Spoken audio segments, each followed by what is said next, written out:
बिहार और मिथिलांचल की हर खबर देखने के लिए यूट्यूब चैनल सर्च करें, सब्सक्राइब करें और बेल आइकन दबाएं।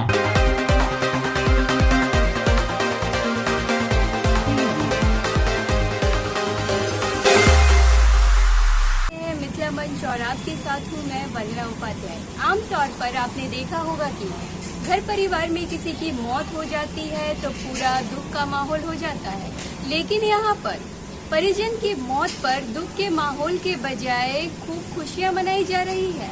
ऑर्केस्ट्रा बुलाकर महिला डांसरों के साथ जमकर ठुमके लगाए जा रहे हैं, जिसकी वजह से पूरा दुख का माहौल खुशी में बदल गया। ये मामला बिहार के सारण जिले का है, जिसका वीडियो तेजी से सोशल मीडिया पर वायरल हो रहा है। वायरल वीडियो में आप देख सकते हैं कि मृतक के परिजन कैसे भोजपुरी गानों पर ठुमके लगा रहे हैं।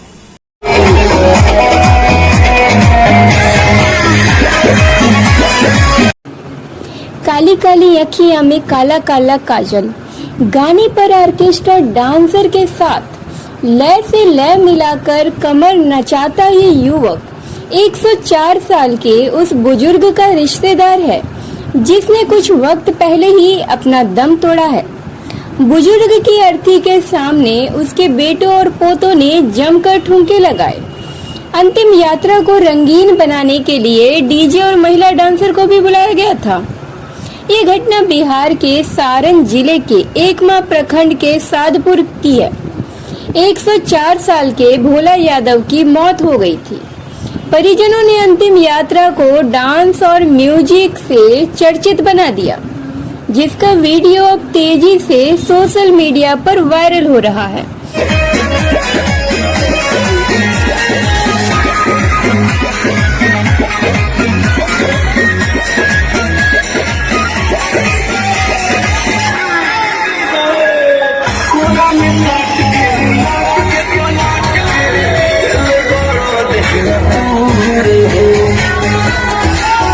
वीडियो में आप देख सकते हैं कि ट्रैक्टर ट्रॉली पर भोजपुरी गाने पर डांसर ठुमके लगा रही हैं। शव को कंधा देते हुए लोग भी उसके साथ झूमते हुए नजर आ रहे हैं। अंतिम यात्रा एकमा के सादपुर से निकलकर डुमाईगढ़ शमशान घाट पहुंची, जिसमें सैकड़ों लोग शामिल हुए। वीडियो वायरल होने के बाद परिजनों ने बताया कि भोला यादव 104 साल की उम्र में इस दुनिया से चले गए। अब उनकी अंतिम यात्रा को यादगार बनाने के लिए डांसर और ऑर्केस्ट्रा का कार्यक्रम रखा गया था। भोला यादव के 4 बेटे और नाती पोतों से भरा पूरा परिवार है। फिलहाल आप ये वीडियो देखिए, जो इस वक्त चर्चा का विषय बना हुआ है।